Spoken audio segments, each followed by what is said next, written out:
Part 2। এই তোরা একটু বস, আমি একটু স্টেশনে নেমে দেখে আসি কি হয়েছে ব্যাপারটা। এই কেলটু, তোকে আর যেতে হবে না, ট্রেনটা ছেড়ে দিলে কিন্তু তুই আর উঠতে পারবি না। ধর, আমি কত জোরে দৌড়াই দেখেছিস, এক লাফে উঠে যাব। না উঠতে পারলে পরের কোচে উঠে যাব, ওখান থেকে তোদের কোচে চলে আসবো। আমি দেখে আসি, আমার ভাল লাগছে না। হ্যাঁ যা। চিন্টু, আমি কিন্তু তোকে একটা থাস করে থাপ্পড় মারবো। কেন, তোর আবার কি হলো? যদি আমার বন্ধুটার কিছু হয়ে যায় না, আমি কিন্তু তোর মায়ের কাছে গিয়ে বলে আসবো। এই তুলু, তুই আর বন্ধু কি বললি রে? এক চড় মারবো।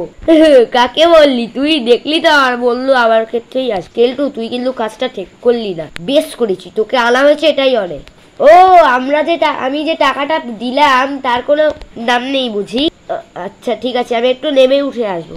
হ্যাঁ, এবারই তো জব্দ হলি তুই। আচ্ছা ঠিক আছে, তুই যখন অত জোর করছিস তুই একবার স্টেশনে নেমে আয়।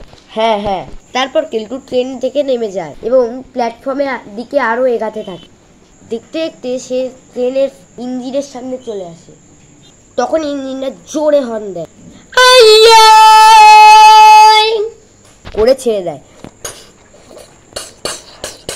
কেলটু প্রাণপণে ছুটতে থাকে, কেউ ট্রেনটাকে ধরতে পারলো। সে একটা জাম্প মেরে ট্রেনের ওপরে উঠে যায় এবং সেখান থেকে সে লাইনে পড়ে যায়। আরে ওই দেখ চিন্টু, কেলটু লাইনে পড়ে গেছে, ওকে তাড়াতাড়ি বাঁচা। আমরা ট্রেন থেকে লাফ মারতে হবে। লাফ মার। দেখেছিস তো কেন বারণ করেছিলাম, লাফ মার। আরে তুই অত কথা বলিস না, আমার বন্ধুটাকে বাঁচা।